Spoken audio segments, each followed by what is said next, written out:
తను వంట మనిషి కాదు. Jyotsna restaurant CEO. తను నా భార్య కూడా. ఈ విషయం మాలినికి తెలీదనుకున్నావా? తెలిస్తే వంట మనిషిగా పనిచేస్తున్నావని ఎందుకడుగుతారు? ఆ మనిషికి అన్నీ తెలిసే కావాలని అడుగుతుంది. ఈవిడెవరు తాతయ్య గారు? నీకు అత్తవుతుందమ్మా.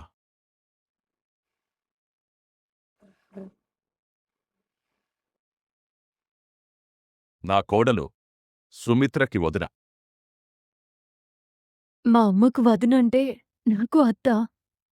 అంటే అమ్మ వాళ్ళ అన్నయ్య భార్య. మనుషుల్ని పరీక్షించడానికి కొందరు కొన్ని ప్రయత్నాలు చేస్తుంటారమ్మా. మనం ఇలాంటి వాళ్ళకి చాలా దూరంగా ఉండాలి. ఎన్ని ప్రయత్నాలు చేసినా కొన్ని దూరం కావు బాబాయ్. తెలిసి కూడా ఎందుకు అడగడం? నీ వాళ్ల దగ్గర నీకున్న విలువేమిటో తెలుసుకోవడానికి అయ్యుండొచ్చు కదా. నా వాళ్ల విలువేంటో నాకు తెలుసు. నా వాళ్ల దగ్గర నాకెంత విలువుందో కూడా నాకు తెలుసు.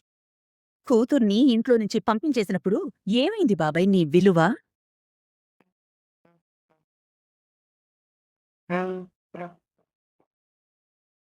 పెళ్ళైన మనవణ్ణి నడి రోడ్డు మీదకి గెంటేసినప్పుడు ఏమైంది బాబాయ్ ఈ విలువ?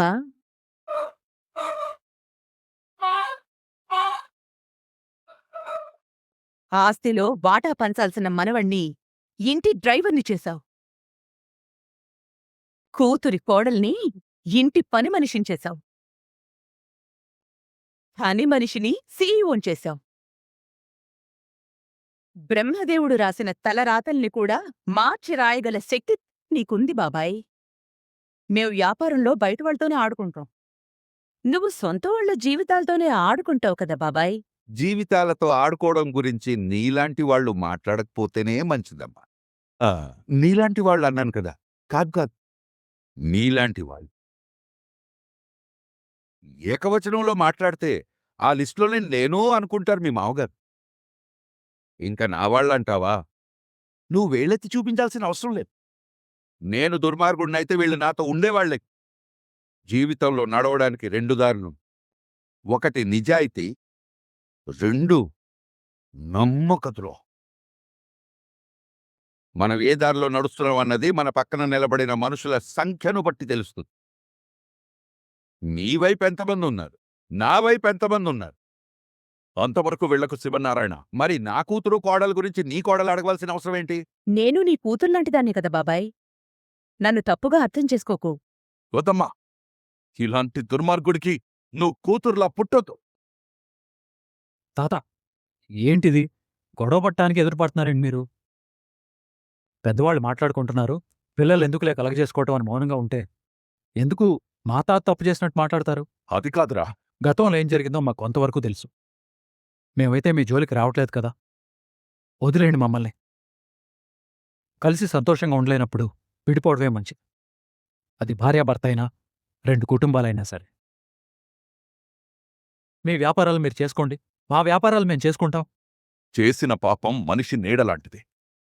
అది జీవితాంతం వెంటాడుతుంది. ఏంటా పాపం? ఈ కుటుంబం కారణంగానే నా కోడలు. మావయ్య, అది చెప్పాల్సిన సందర్భమే ఇది కాదు. మాట వినే సందర్భం కూడా సరైందే ఉండాలి.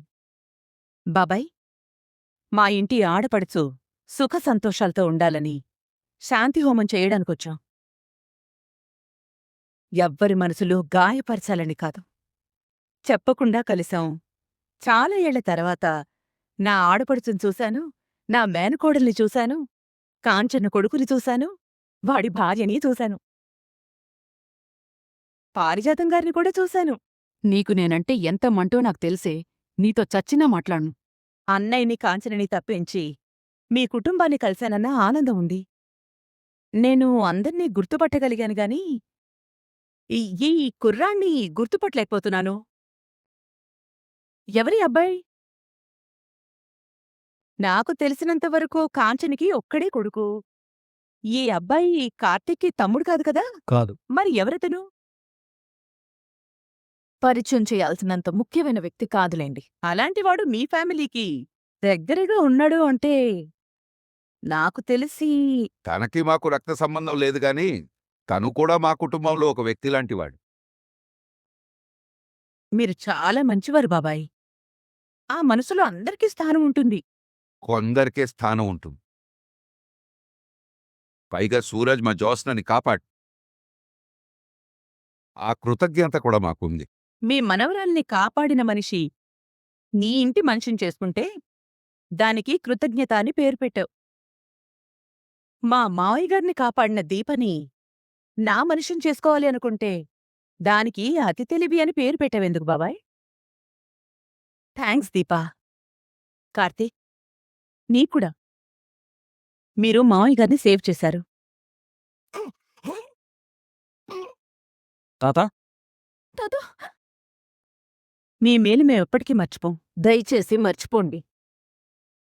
అది మీకు మంచిది, మాకు మంచిది. పదండి మావయ్య గారు. దీపా, నా పేరు మాలిని. ఈ పేరు గుర్తుపెట్టుకో. భవిష్యత్తులో మనం మళ్ళీ మళ్ళీ కలుస్తూనే ఉంటాం. నీకే సహాయం కావాలన్నా నీ తరపు నిలబడ్డానికి ఈ మాలిని ఎప్పుడు సిద్ధంగా ఉంటుంది. దీపా పద, మనకు మనం చాలులే. దీపా, ప్రసాదం చాలా బావుంది. చాలా అందంగా ఉన్నావు మేనకోడలా.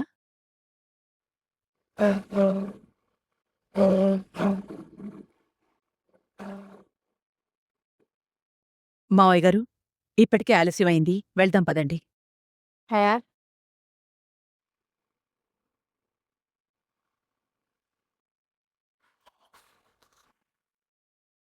ఈరోజు తాత వస్తాడని చెప్పావు కదా, వస్తాడు. అప్పుడైతే ఇంట్లో ఉండాలి కదా.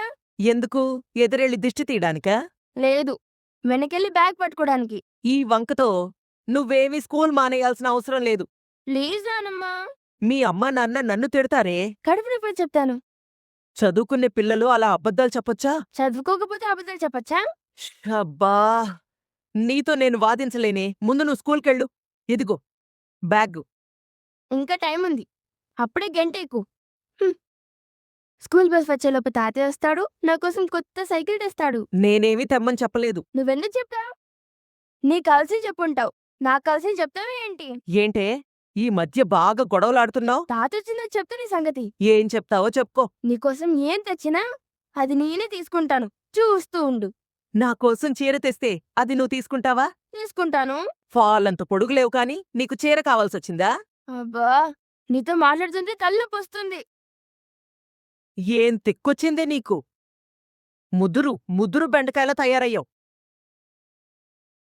ఆ? అదిగో సౌండ్ వచ్చింది. తాతయ్య వచ్చాడు చూడు. తాతయ్య ఏంటి చీర కట్టుకుని వచ్చాడు? నానమ్మ, నువ్వా? నన్ను చూసి ఆనందపడాలి కాని ఆశ్చర్యపోతావేంటే? నువ్వెందుకు వచ్చావు? ఓసిని దుంప తెగ. నీకోసం ఊర్నుంచి ఎగేసుకొనొస్తే గడప బయటే నిలబెట్టి ఎందుకొచ్చావనంటావేంటే? ఆ? చెల్లెమ్మా, రా అక్కా. నిన్ను చూస్తుంటే నేనొచ్చిన ఆనందం కంటే ఇంకెవరో రాలేదన్న బాధే ఎక్కువ కనపడుతోంది. ఎవరికోసమైనా ఎదురు చూస్తున్నావా? అవును, అమెరికా నుండి మా తాతయ్య వస్తున్నాడు. అవునా చెల్లెమ్మా? అవునక్కా. ఆపరేషన్ అయిపోయింది. ఆయనిప్పుడు బాగానే ఉన్నారు. వస్తున్నానని కూడా చెప్పారు. అసలు ఈ పాటికే రావాల్సింది. ఇంతలోనే నువ్వు వచ్చావు. పొమ్మంటే పోతానే బాబు. నేను పొమ్మనానా? ఇదెందుకొచ్చిందిరా బాబు అన్నట్టు చూస్తున్నావు. నా చూపే ఎంత. నువ్వేదో ఇక్కడ నానమ్మ నానమ్మ అంటూ నా కోసం కలవరిస్తూ ఉంటావని నీకోసం జంతికలు చేసి మరీ తీసుకొచ్చానే. ఏంటి? నా కోసం జంతుకులు చేసావా? యాదన్నమ్మా, కూర్చో. అవునానమ్మా, బాగున్నావా? నువ్వేంటి ఇలా చిక్కిపోయావు? నా మీద బెంగ పెట్టుకున్నావా? నడుచుకుంటూ ఎండలో వచ్చినట్టున్నావు.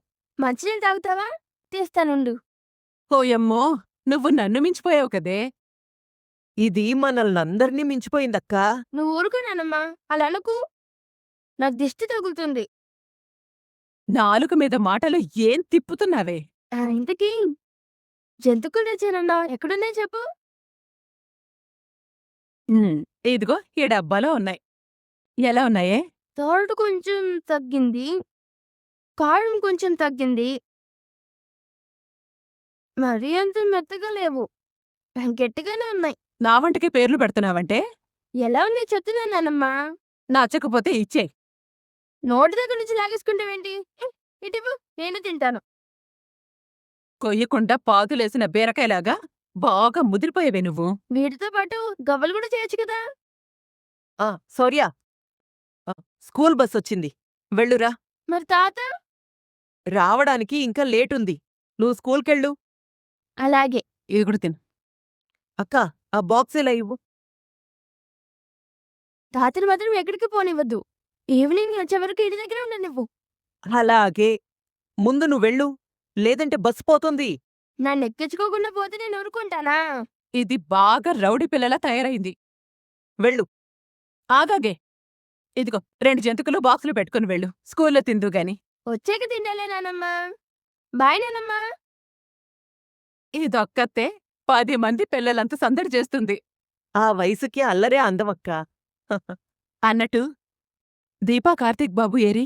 జ్యోత్స్నకి దోష నివారణ పూజ చేయించడానికి మా నాన్న వదినతో పాటు వీళ్ళని కూడా తీసుకెళ్లారు. నీ మేనకోళ్లకి పెళ్లి సంబంధాలు కుదరట్లేదు కదా, అందుకే అయ్యుంటుందిలే. ఆ చేసే పూజలేవో గట్టిగా చేయమను. 3 ముళ్ళు వేసేవాణ్ణి ఆ దేవుడే తీసుకొచ్చి పక్కన కూర్చోబెడతాడు. ఏమో అక్కా, దాని రాత ఎలా ఉందో మనకి తెలియదు కదా. డబ్బున్న పిల్లకి రాత కొదవే ఉంది కాని. ఎంతకీ దీపెలా ఉంది? బానే ఉందక్కా. కాసేపట్లో వచ్చేస్తుందిగా, చూద్దుగాని. దాన్ని చూసి ఎన్ని రోజులవుతుందో. దీపా, ఉమ్. అన్నీ తీసుకున్నావా? ఆ. కొన్ని నాకివ్వు, నేను పట్టుకుంటాను. ఏంటి అలా చూస్తున్నావు? అదే అత్త. నువ్వు మళ్ళీ ఎమోషనల్ అవ్వకు. నాకు ఒక అత్తుందని తెలుసు. ఈరోజు కళ్ళ ముందుకొచ్చింది. అసలు వాళ్ళంతా ఎక్కడున్నారు బావా? అత్తుంటే మామ కూడా ఉండాలి కదా. అత్తుంటే మావయ్య ఉండాలి, తాతుంటే అమ్మమ్మ ఉండాలి. ఇవన్నీ వదిలే దీపా. వాళ్ళు తాతకి వద్దు అనుకున్నప్పుడు మనకి వద్దు. అలా అనుకుంటే అమ్మకి పుట్టిల్లుంది కదా. లేదు, ఈ మాట నేను చెప్పలేదు, అత్తే చెప్తుంది. నువ్వు కొత్త తలనొప్పులేవి తలకెక్కించుకోకు, ఉన్నవి చాలు. పద. నేనేమైనా వాళ్ళింటికి వెళదామంటున్నానా? ఊరికే ఎందుకు నా మీద అరుస్తున్నావు? నువ్వు సీఈఓ అని తెలిసి కూడా వంట మనిషివా అని అడిగిందంటే ఆ మనిషి ఎంత లోతైన మనిషో అర్థమవుతుంది. లోతైన మనిషి అంటే? లోతైన మనిషి అంటే లోతైన మనిషే.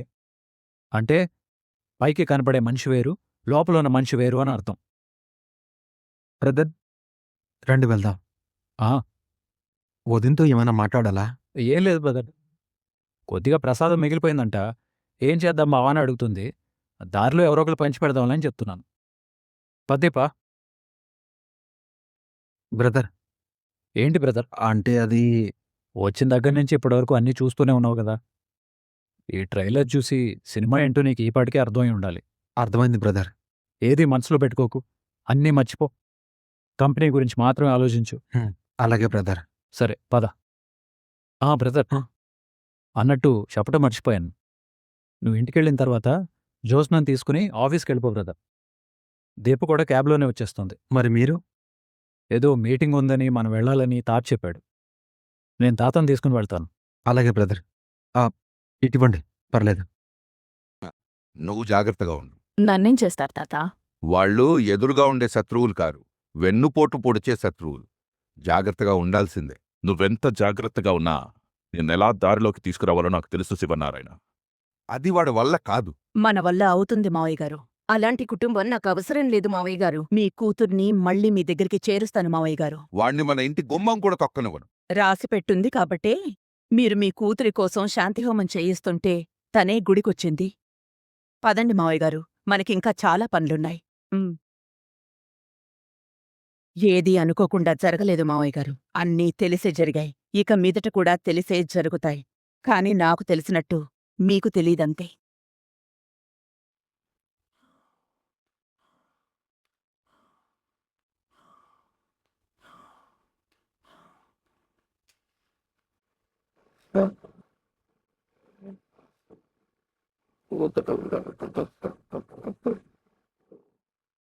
ఏంటి బంగారం సైలెంట్గా ఉన్నావు? ఇది వరకు నాకు మా బావ డ్రైవర్గా ఉండేవాడు. ఇప్పుడు నువ్వున్నావు. నన్ను బావే అనుకో. రేయ్, బావ అంటే అత్త కొడుకురా.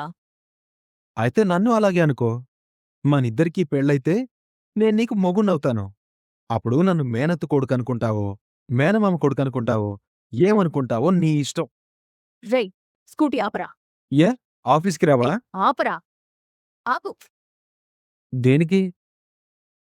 నేను ఏ ఆటోలోనూ ఆఫీస్కి పోకుండా నీ స్కూటీ మీద రావడం నా తప్పేరా.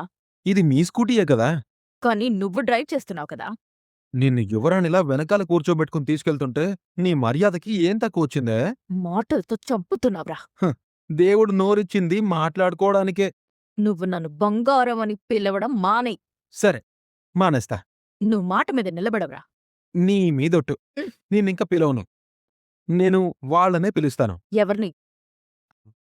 నా కాబోయే పెళ్ళాన్ని. అదెవర్రా? దోష నివారణ కోసం గుళ్ళో నవగ్రహాల పూజ చేసుకున్నాను కదా! అక్కడ ప్రదక్షిణలు చేస్తున్నప్పుడే ఒక అందాల దేవత ప్రత్యక్షమైంది. నేనావిడ్ని చూసిన కళ్ళతో ఇంకెవ్వరినీ అలా చూడలేను. తనే నా భార్య అని ఫిక్స్ అయిపోయాను. హా. దేవుడున్నాడ్రా.